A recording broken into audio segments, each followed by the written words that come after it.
Alors on va découvrir une autre forme de dépendance avec Maude maintenant. Est-ce que vous avez le sentiment d'avoir plusieurs dépendances ou une seule? Plusieurs. En fait, Michael, mon mari, je le mets en premier. C'est quand il n'est pas là, rien ne va. Quand il est là, ça va. Et quand il n'est pas là, je compense. Je me sens dépendante à mon frigo, ou plus exactement ce qu'il y a dedans, et la télé et le téléphone.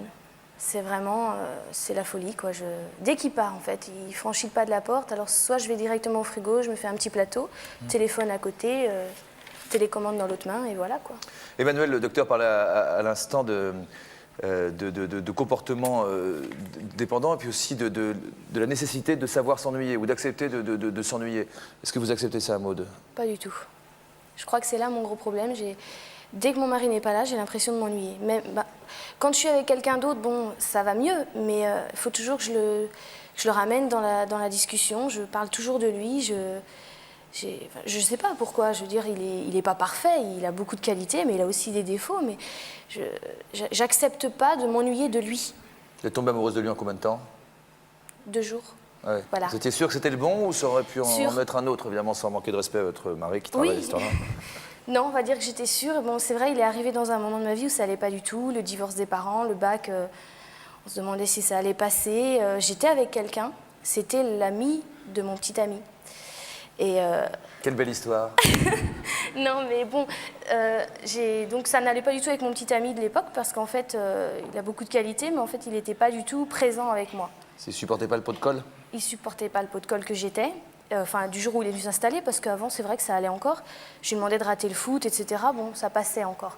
Mais il se disait, c'est le début de l'histoire, c'est normal. Et je pense qu'avec le temps, bon, nos caractères, ça n'a pas du tout été.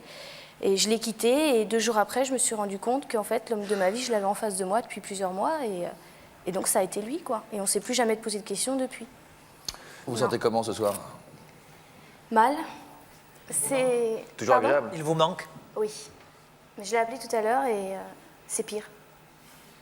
En fait, je me demande ce qu'il fait, à quel endroit il est. Je le sais, mais je veux dire, j'ai envie de savoir précisément ce qu'il dit, ce qu'il pense. Enfin, c'est vraiment... J'ai l'impression que vous êtes amoureuse de lui. Oui, déjà, ça c'est sûr. Il y a un risque, hein, docteur. Ouais. Non, mais là, on est au bord de la fusion, quoi. On ne va pas pleurer que vous soyez très amoureuse de votre mari. Hein. Dans un sens, c'est une chance d'aimer passionnément quelqu'un. En même temps, c'est vrai qu'une très grande fusion peut masquer éventuellement des manques dans d'autres registres. Hein. Et il serait dommage que votre mari soit une sorte de prothèse qui vienne combler quelque chose d'autre. L'image est magnifique, docteur. Je vous en prie. C'était pas voulu. C'était pas voulu, oui. C'est encore mieux comme ça. Ouais. En fait, je pense qu'en fait, comme je disais tout à l'heure, il est arrivé dans un moment de ma vie où ça allait pas du tout. Il s'est montré très présent, il m'écoute beaucoup, c'est quelqu'un de très calme. Moi, je suis un peu à l'inverse, mais très très patient. Ouais, je vais vous couper parce qu'on va regarder le reportage, donc on va bien pouvoir se rendre compte et après on va continuer à en discuter tous ensemble. Il est patient, il est extrêmement présent, ils se connaissent depuis l'été 96, ça fait pas très longtemps, ils ont déjà 2 enfants qui ont 2 ans et 1 an. Votre emploi du temps au quotidien, disons-le, Maud, est calqué sur le sien. Voilà. Quand il rentre, vous êtes collé à lui, ensuite il se couche, donc vous attendez qu'il se réveille, et quand il se lève, vous ne le lâchez pas d'un demi-pouce, y compris quand il prend son bain ou quand vous prenez votre bain. Donc un reportage extrêmement intime, puisque vous avez accueilli notre équipe dans votre intimité, à savoir Mickaël Gonan et Stéphanie Guérin. 90% du temps, on est tous les deux dans la même pièce, tout le temps, quoi. J'ai besoin de le savoir avec moi, je me sens beaucoup mieux, beaucoup plus sereine quand il est là. On y va? Oui. On enlève la couche? T'as rien fait dedans?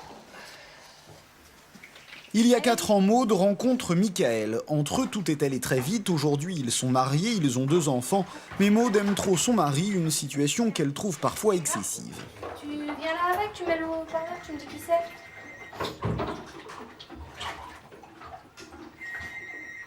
Par exemple, quand il est trop long au téléphone, je l'appelle. Je dis, mais qui c'est? Dis-moi, viens avec moi, ça sans fil, tout le temps ça. C'est chiant pour ceux qui sont à l'autre bout parce qu'en fait je parle aussi, quoi. Mais non, t'as pas peur. En plus là ça m'énerve parce que je peux pas m'absenter de la pièce, quoi. Surtout pas avec les petits dans le bain. Alors j'attends et puis voilà, quoi. Quand elle veut son bain, il faut que surtout je sois là et que je vous lis un bouquin ou un truc comme ça où on se parle.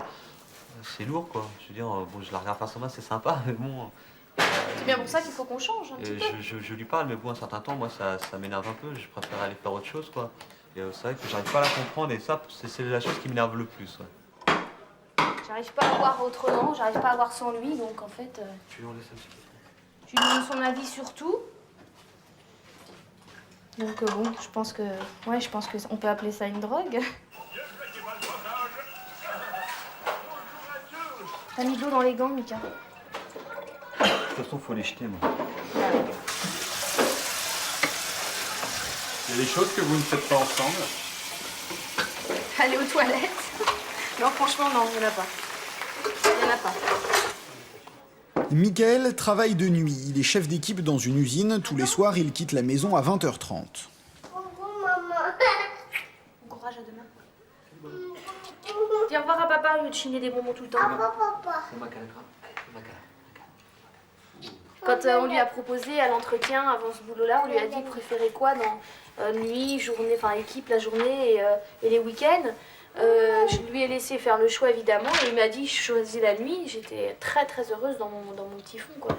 Je me suis dit mais tant mieux.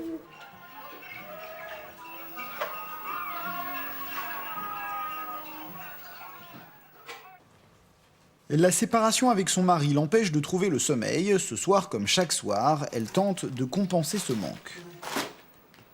C'est une habitude que j'ai prise et dès que je sais pas quoi faire, je suis pas vraiment dans mon truc, je fais autre chose, je mange. C'est le seul moyen que j'ai trouvé actuellement pour passer la soirée plus vite, m'endormir et ensuite comme ça il rentre, donc c'est impeccable. Il y a des moments comme ça où je me sens vraiment très mal. Ce serait facilement les frites ou le cassoulet, quoi. Quelque chose que je mange pas en dehors. Et quand ça va pas du tout, je prends ce qu'il y a et je mange, jusqu'à avoir mal à l'estomac, quoi. Mon amour, tu me manques toujours autant. J'ai un plateau repas avec petit déjeuner et j'espère m'arrêter là, comme ça tu seras fière de moi. Je veux vraiment qu'il participe avec moi à des moments de vie où on n'est pas ensemble. Puisque je lui mets ce que je fais, ce que je vois à la télé, ce que je mange. Et moi, je me demande à l'inverse ce que lui il fait, avec qui il est, qu'est-ce qu'il raconte à ce moment-là, quoi. Aussi, je croise fort mes doigts pour que tu ne bosses pas demain soir. Je t'aime beaucoup, beaucoup, mon ange. À demain, Maud, ta puce. Vivement ce week-end. Et je ne te lâcherai plus.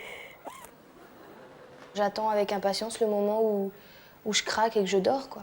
Et là, je suis très contente. J'éteins la lumière et 2 minutes après, il n'y a plus personne.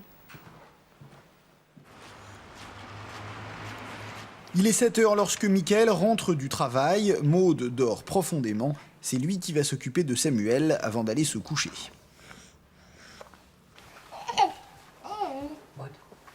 Je travaille pas demain. T'es sûr? Ouais, certain. Je vais essayer de mettre. 10h, Maud se réveille. Comme chaque matin, elle tente de rester avec son mari, mais c'est avec ses enfants qu'elle va prendre le petit déjeuner. C'est pas aussi agréable que quand il est là, avec moi dans la pièce, quoi. Il y a quand même un manque. Moins fort qu'hier, je suis moins mal. On va dire, je suis un peu mieux, on va dire. Mais bon, c'est pas encore ça. Est-ce que ça joue sur votre humeur? Oui, je suis beaucoup moins patiente avec les enfants quand il est pas avec moi, en fait. Sinon, j'arrive, hein. Si tu touches à la télé encore, ça va pas aller. Ça m'est déjà arrivé de laisser Samuel pleurer assez longtemps et de laisser Simon à côté de moi jouer avec... il ramène des cubes et tout, il joue à côté de moi et je me lève pas, quoi. Je préférerais rester au lit avec lui si c'était possible, c'est clair, quoi. C'est pas que ça m'embête d'être avec mes enfants, c'est que ça m'embête de pas être avec mon mari aussi, en fait.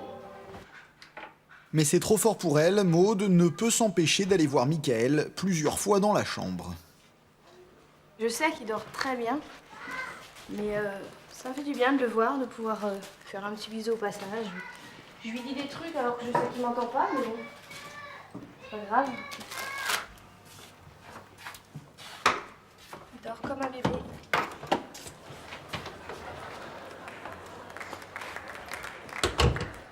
Je suis allée le voir, lui disant qu'il lui restait tant de temps à dormir, que ça allait, qu'il pouvait encore être bien parce que je lui laissais encore 3 heures et lui dire que je l'aime et qu'il me manque, quoi.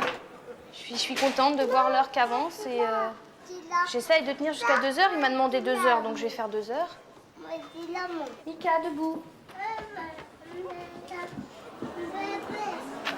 Ton déjeuner est prêt, après il va être froid.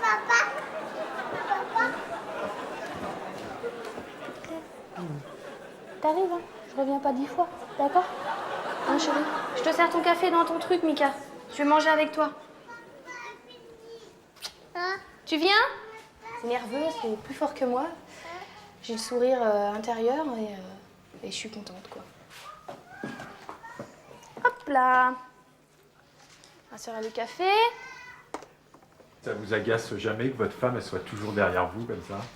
C'est vrai que le matin, c'est lourd quand même, parce que elle revient à la charge, elle te dit, oui, rêve avec toi, rêve avec toi. Au bout d'un temps, j'ai bien envie de lancer des coussins, quoi. On va se laver? Tu commences ou je commence? Mika? Pour la douche.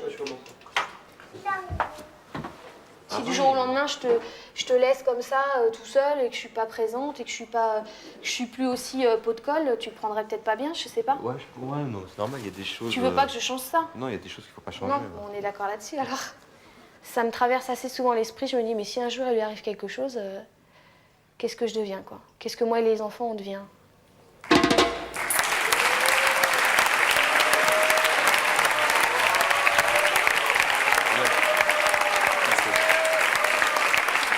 Bonjour. Qu'est-ce que vous regardiez là? Ceux qui... Ceux qui a hué? Qui a fait Ouais. C'est pas grave, c'est pas mon mari. C'est amusant, ouais. Vous comprenez que certaines personnes soient un peu... Qu'ils comprennent pas, oui. Ouais. Mais bon, à mon avis, ces personnes-là ont certainement des défauts. Et moi, ouais, je pense pas que ce soit un défaut en soi, non. Je me dis que si à Michael, ça pose un problème et à moi, ok, il faut l'arranger. C'est tout. Enfin, le matin, il sort pas quand même très volontiers du lit, hein. Vous n'avez pas me dire le contraire. Oui, je sais. Et j'ai fait des efforts. Ah ouais. J'arrive à repousser Quand l'heure. il ouvrait les volets, mais je souffre pour lui, quoi. Et c'est lui qui me demande. C'est lui qui vous Ah demande non, un peu pas... et Ah bon sincèrement, il me promet qu'il n'entend pas l'aspirateur, il n'entend pas quand je lui demande combien de fois je suis venue dans la matinée, il ne le sait pas. Il a un sommeil de plomb, quoi. Il hésite entre 15 et 20, c'est ça? Combien de fois vous êtes venu? Ce matin-là, ça a été, quoi. Je veux dire, quand j'arrive à m'occuper, là, je me suis levée à 10h, donc assez tard, donc il y a eu 4 heures. En 4 heures, j'ai dû y aller 4 fois, quoi. Ah oui, d'accord. Ça va. Il arrive à bien dormir, donc d'un bon sommeil réparateur, quand vous allez vérifier qu'il dort bien, même toutes les 20 minutes ou il... Ouais, ça m'arrive, ouais. Quand ça va pas, en fait, je fais pas du tout le ménage, je fais rien, je vais le voir. Quand il n'est pas dans la même pièce que vous, est-ce que vous pouvez nous expliquer ce que vous ressentez exactement? Je sais pas, j'ai l'impression que c'est physique, je suis mal. Quand on dit que son mari ou sa femme, c'est sa moitié, j'ai vraiment cette impression-là. Je suis pas bien du tout. D'autant plus quand il est dans la même maison, mais en plus chez nous c'est petit. Si on n'est pas dans la même pièce, je trouve ça dommage. Je me dis. On parlait avec Cédric tout à l'heure, on verra donc sur ce reportage qui raconte un morceau de l'histoire de votre vie. Vous êtes un passionné de sport extrême, donc saut en chute libre avec un surf, et puis maintenant le base jump, où vous sautez des ponts, etc. On va voir votre petite amie d'ailleurs dans le reportage qui essaye de vous suivre. Vous êtes farouchement indépendant, Cédric. Quand vous voyez un reportage comme celui qu'on vient de voir, vous ressentez comment? Vous avez des palpitations? Oui, ça me fait peur. Hein. C'est vrai? Ouais. C'est extraordinaire dans l'absolu, c'est fabuleux. Mais c'est pas le genre de vie que je pourrais assumer. Non, je pense pas. Vous vous retrouvez un peu dans une dépendance parce qu'elle a peur du vide, vous avez peur de quoi? Du contraire du vide? Moi, j'ai peur de m'ennuyer, en fait. Ouais, c'est ça, ça fait un point commun alors. Ça, pour reprendre, ouais, je pense qu'on a pas mal de points communs. Moi, j'adore le vide. Je pense que ça se voit. Mais j'ai peur de m'ennuyer. Je préfère mourir de ma passion que mourir d'ennui. Vous préférez vivre quand même si vous avez le choix. Ah oui, je suis pas du tout suicidaire. Ouais. Au contraire, j'adore la vie et ce que j'essaye justement d'ajouter une dimension et de me sentir vivre beaucoup plus intensément.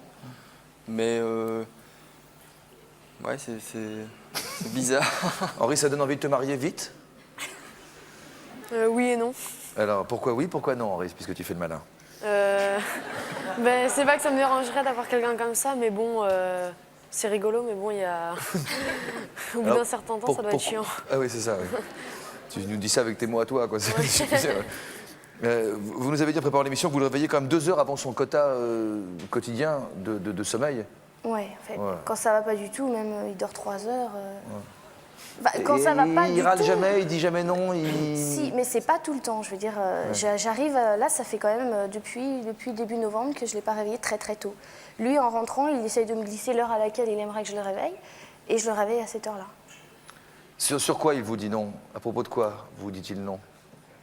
Mais en fait, c'est quand même, malgré ce qu'on voit, moi je suis très... il est discret, il est patient, il est calme, mais quand, dans la maison, quand il y a une décision importante, c'est lui. Mais vous l'autorisez quelques sorties, même rares, avec ses amis L'autre jour, il a été très étonné parce que je l'ai poussé à aller au foot. Parce qu'en fait, ses amis lui ont dit on t'a pris une place sous les conseils de Maud. Mais il s'est dit non, c'est pas vrai, je rêve, il y a quelque chose. Et pour lui, c'était non d'office parce qu'il voulait pas me laisser toute seule un samedi soir alors qu'on se voit pas la semaine.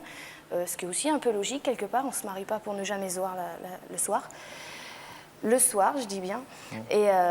Et donc, il est allé à son match de foot et moi, j'étais avec quelqu'un d'autre. C'est vrai qu'en fait, toute seule, j'aurais peut-être pas pris la chose pareille, quoi. Avec quelqu'un d'autre? Avec ma maman. Ah, d'accord. Pardon. Ah ouais. Il le sait, non, elle était là. Non, Sébastien, ça vous inspire quoi, cette histoire d'amour? Bon, pour moi... J'en prie. Pour vous, hein? Je sais pas, pour moi, je trouve que c'est bien pour elle, mais j'ai peur qu'à la longue, il y ait peut-être un petit problème un jour avec son mari qui pète les plombs, ou je sais pas. Mais en fait, on a l'impression, Mickaël et moi, que c'est l'inverse. Et c'est bien, et ça c'est vrai, je l'ai eu tout à l'heure au téléphone.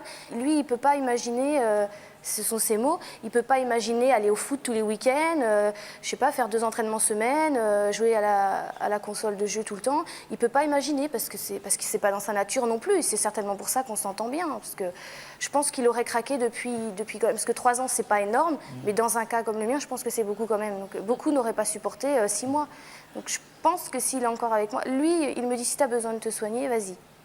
Ce que vous faites? Ce que j'ai commencé à faire pour moi. Parce qu'en fait, je me rends compte que bon, j'aurais pu travailler, j'ai refusé, je me suis mise en congé parental, ça m'arrange bien. Et non, je me rends compte que là, ça va plus, que quand on a des discussions avec des amis ou de la famille, il faut toujours que je sois avec lui. Enfin, c'est vrai qu'il y a des fois, c'est plus tenable. Ma maman me le dit, sa maman me le dit, beaucoup de monde me le font remarquer. Et comme j'ai confiance en ces personnes, je dis là, il faut faire quelque chose. En fait. Et moi, le problème aussi qui me pousse à me soigner, c'est le problème que, si c'est pas Mika, c'est le frigo. Donc, et pour moi, c'est un gros problème. Depuis mes 2 enfants, je me reconnais pas, en fait. Même en regardant un reportage, je me reconnais pas du tout. Donc, physiquement, vous êtes un peu arrondi? 13 kilos, on va dire. Ouais. Je lui dis, secoue-moi, quoi. Ferme le frigo à clé quand tu pars, je sais pas, parce que j'aime pas le cassoulet. Et quand il n'y a pas de chocolat ou de bonbons, c'est le cassoulet. Ou les 200 grammes de frites, enfin, c'est vraiment, c'est n'importe quoi. Avant de rencontrer votre mari, vous avez déjà été dépendante à quelqu'un d'autre? Ouais. Mon premier grand amour, entre guillemets, qui est devenu mon meilleur ami, qui était témoin de mon mariage, parce qu'il s'entend très bien avec mon mari. Et ouais, je pense, en fait. Là, c'était les entraînements de foot, et puis à 7h, il devait rentrer manger, c'était mon voisin de palier. Et ça ne me suffisait pas. J'avais entre 15 et 18 ans, en fait, et ça collait pas. Je veux dire, dès qu'il partait, j'étais en larmes.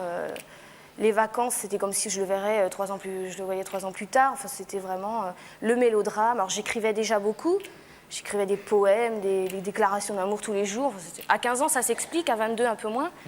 Et je pense que, parce que je lui ai reposé la question à cet ami, il me dit effectivement, c'était assez lourd. Lui, il n'a pas supporté. Bon, on est mieux en ami qu'en petit ami, donc il n'y a pas de problème. Mais, et ma meilleure amie, fille, je lui ai posé cette question et elle m'a dit je suis très exclusive avec elle.